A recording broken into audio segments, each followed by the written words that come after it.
Well, we're not. Well, let's talk about acquisitions. Okay, let's talk about the news that happened. Square Enix sells off their Western studios. $300 million. Everyone thinks that's an insane deal.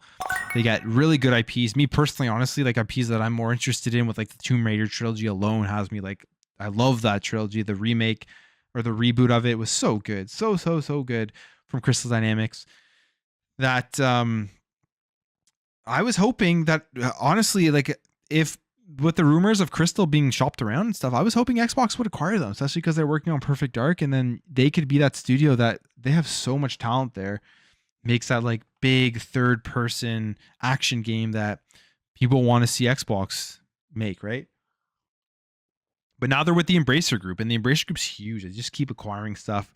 But from what we understand about the Embracer Group, they just kind of let studios do their own thing.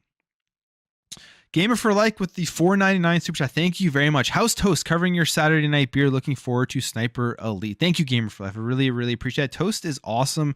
Actually, just literally got home about 30 minutes before jumping onto the stream, and I was out with Toast. We went on a walk. We went to the park, had a ball, played fetch for like 20 minutes, and yeah, just an amazing dog. I've been very blessed with Toast. I don't know how else to say that.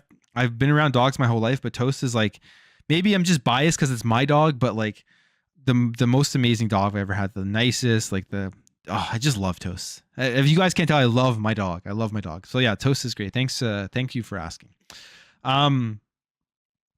Yeah. So Sony, could they? So they Square Enix sells off their Western studios, $300 million. Great deal, you could say, for the IPs, but you look at the profit margins. There was a Twitter thread about the profit margins from their Western studios. I think like Crystal was at like very low, like maybe 1%, and Eidos Montreal was at like 3.5, or maybe it's reverse, I forget, but very, very low profit margin compared to what their Final Fantasy stuff does, which I read was at like 14%.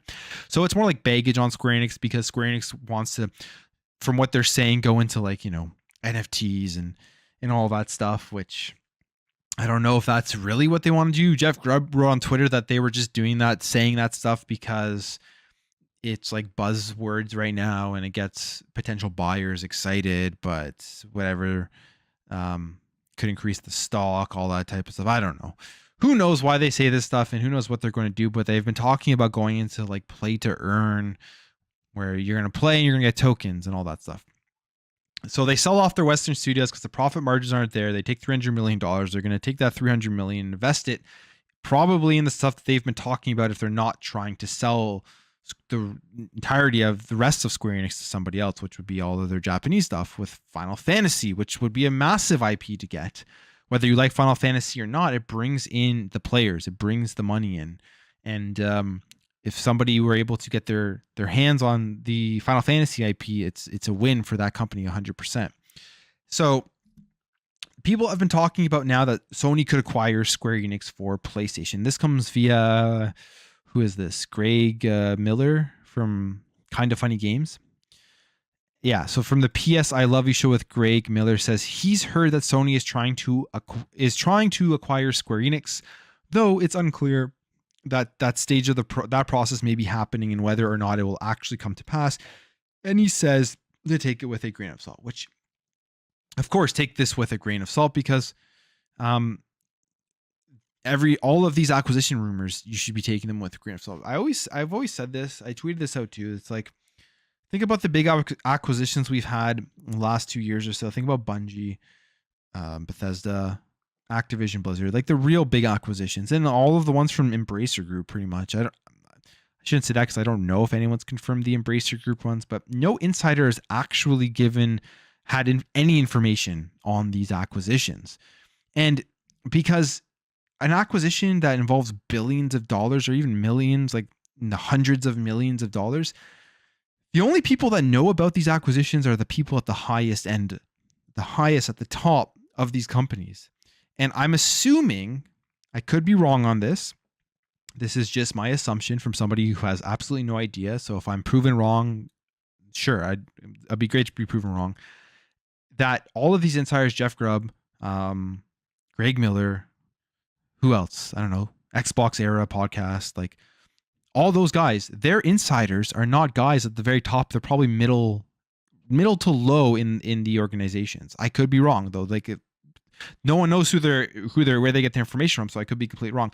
But you would assume that would be the way it is. There's no way that these big executives are leaking information about acquisitions to any of these people. It's just not happening.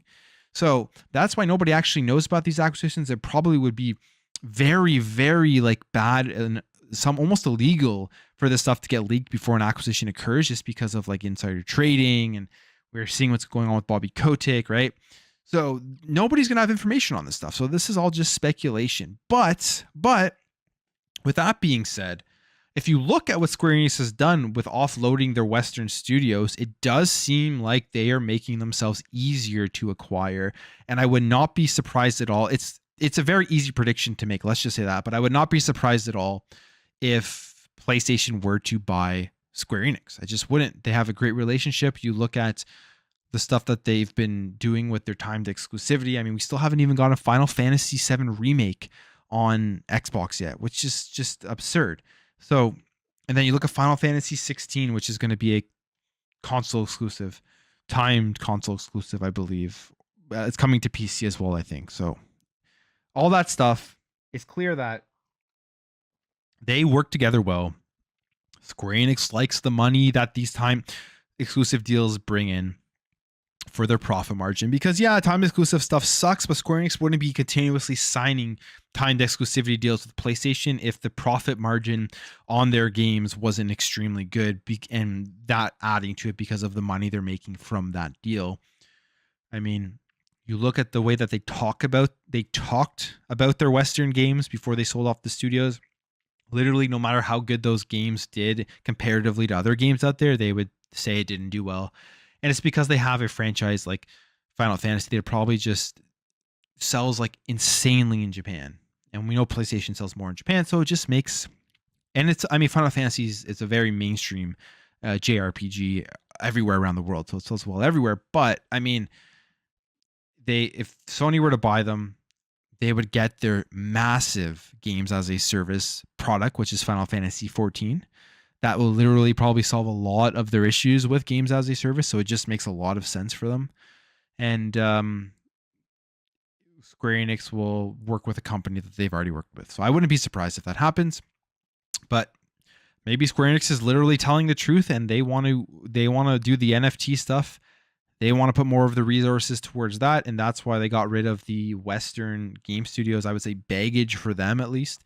And we'll see what happens. I mean, I hope that Crystal and Eidos and who was the other one, Square Enix Montreal or something that they sold off. I hope that they continue to make high quality games, because I believe they are making another Tomb Raider game. I could be wrong on that. But I hope that doesn't hurt those studios from making the games that they make, because they make great games. That's the biggest thing here, is that they make incredible games. You even look at Guardians of the Galaxy. Like, that was another game that Square Enix said didn't do well. And it obviously didn't do nearly enough for what Square Enix wanted, because the price got cut in half a month after it got released. And then they put it into Xbox Game Pass right away, which they said they were happy with the performance of Xbox Game Pass. And in fact, sticking on Square Enix, there was some other stuff here about Outriders, and how they say that the Outriders didn't make any profit in 2021. And people can confirm this. Which, I mean, if you look at what happened, what they said, so this is what they say. Since the game was completed and placed on the market, which happened on April 1st, 2021, the company has been entitled to royalties payable if specific proceeds as defined in the agreement from its sales ensure that the publisher recovers a predetermined level of costs incurred in connection with the development, promotion, and distribution of the game. The level of royalties depends on the amount of specific proceeds from the game sales. The group received no royalties from the publisher for the period to December 31st, 2021, which means that as at the reporting date, net proceeds from the sale of Outriders were insufficient to recover the costs and expenses incurred by the publisher to develop, distribute, and promote the title. This was confirmed by the royalty statement for the fourth quarter of 2021 received by the group from the publisher, which that's crazy. Outriders, the developers, People Can Fly, didn't make any royalties off of this game. And Outriders was a game that went into Game Pass on day one. So Square Enix made a great deal. They made a ton of money probably off of it, but not to the level, I guess, needed in their original contract to make, for People to Fly to make money, or People Can Fly to make money. Which has me asking a lot of questions, because we go here. Square Enix believes Outriders Xbox Game Pass launch has paid off. They say, in regards to the response to Outriders, while there were slight issues with bugs and the like on launch, we believe it has gotten off to a good start as a new IP.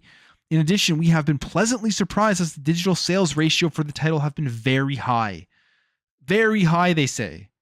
Digital sales, very high. And the number of active users has also beaten our expectations. So everything was looking up for Outriders when it first released. The game attracted over 3.5 million unique players between April 1st and May 1st, April 1st, 2021, when it was released, according to the internal data from its publisher, although it didn't break down the figure at all or comment on Xbox Game Pass specifically at the time. So it remains unclear what percentage of the player base the service subscribers account for. And they say, we believe that our decision to make Outriders available with Microsoft's Xbox Game Pass as soon as the title launched also worked in our favor to build an installed base for the game. So Square Enix, they make a great deal with Game Pass. They make a shit ton of money off of this deal, most likely. Probably like a couple $1 million. I don't know, like maybe like. So for Guardians of the Galaxy, it was $5 to $10 million. Apparently, I'm sure they made more than $5 to $10 million for this deal. But anyways, they made money off of this deal, and they come out with their news release in June of 2021 saying, it's great. We are very happy. We have over 3.5 million players in the first month. We're really happy with the overall performance. They probably made a shit ton of money off of this, right? And then later on we see, this is actually kind of funny. Sad, but funny at the same time. We see this report.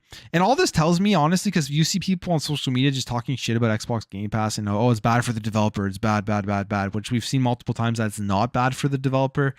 If you sign a good deal, if a developer puts a game directly into Xbox Game Pass, like, so far it's been doing good. Sales have been up for the game. People will discover more people play it. But all this is telling me straight up is that People Can Fly signed a really shitty deal, and they probably had no idea about the Xbox Game Pass deal. This is what this is telling me, or this is what my opinion is on this. I could be wrong, but that's my opinion on it. They've probably signed a really shitty deal, not taking into account the subscription of Xbox Game Pass, and yeah, here we are. They haven't made any royalties off of it, which is unfortunate. But we know that they're releasing that expansion, or they've released it, I'm not sure. And that's full price you have to pay it, even if you have it on Xbox Game Pass. So all that to be said, Square Enix, not a fan of, they are not themselves a fan of their Western studios. They sold them off. And are they setting up for sale, or are they truly going to be doing what they said that they want to do, which is invest more in play to earn and invest more in like the NFTs and all that type of stuff? So that's yet to be seen. So I just rambled on for a long time there. What do you guys think about this? What do you guys have to say about Square Enix and potentially PlayStation acquiring them? Sony doesn't need to buy Square. Square only puts their games on PlayStation. True. The argument I would say to that is, you have that insane games as a service that's going to solve all of their games as a service problems with Final Fantasy 14, which will bring them in continuous money, and they don't have to. They just get they just get more percentage of the revenue, right? Obviously, a much bigger percentage. You own it if they put if they own Final Fantasy 14. When Sony bought studio, it goes through no problem, but when Microsoft bought a studio, it will stop no matter what. Bobby trolling. How's the log? It's really good. The beer's actually very good. I'm actually liking it. Luckily I bought, I think, 2 or 3 of these, so I may have another one after this. Xbox is down right now. You know what? I haven't logged onto my Xbox since about 1. It was fine at 1. I don't know what's going on right now.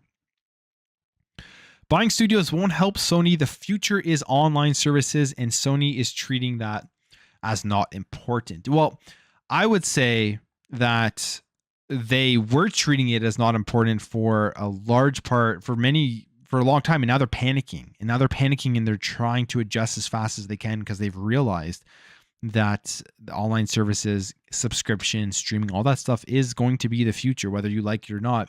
And they're panicking and they're trying to move fast. And that's what they're doing with their PlayStation Plus tiers, bringing out those 3 tiers, which a lot of people are upset that the first party games aren't there. But what I think Sony is doing with that is they're trying to still get as much, like they're trying to get as much money as they can as possible from selling their first party games to their rabid fan base, and before eventually bringing over, their first party games to the service. Maybe not this generation, but you got the beer burps hard. Maybe not this generation, but maybe next. I think we will see first party PlayStation games at some point within PlayStation Plus. That's my prediction. Could be off on that. Final Fantasy died for me after 10. Last good game in your opinion? Well, that's what was the last one I played? I'm trying to think. I played 15. 15 was okay. It was fun. Had a good time. I actually grinded from level 1 to 80 like an idiot in Final Fantasy 14, and then I got burnt out because I did it like I just like went hard on it, and I missed out on literally the best content after, and I haven't gone back. I don't know why I did that, but Plume, do you think Sony will play them? Do you think Sony will play them because of Bungie acquisition after they purchase them? So that's another thing as well with these rumors, is that we talk about the Activision Blizzard acquisition, and my opinion is Xbox isn't making another move until that goes through. It's just too risky. Because of like all of the lawsuits and the FTC looking at stuff and all that crap. But I think it's kind of the same with PlayStation. I would be surprised if they announce any acquisition, if anything comes out before the Bungie acquisition has gone through, because it's still couple $1 billion, right? What was it, $3 billion or something like that? Still a large sum of money. So yeah, I don't think we're going to see too much from either of them until both of those go through. That's my guess. That's just my guess. The FTC will have the last laugh with all of these acquisitions. I don't think so. I think the FTC is just, they have to pretend to be tough, right? And they're not going to do anything. Like I find it comical that people think the Activision Blizzard deal isn't going to go through. They think that the FTC is going to stop it. It's just, and you know, again, like I say this a lot because I could be wrong, and I'm happy with being wrong, but I just find it absurd that people think it's not going to go through. All of the like lawsuits we're seeing from the Activision Blizzard deal is like these investors pissed off that they lost a shit ton of money because the stock fell, because Bobby Kotick ran a shitty company, and the news came out about it, and then the stock fell. Well, that's what, like, investing, that's what it is, right? Like, you don't know what's going on 100% of the time. You're like, you could lose a lot of money when you invest, right?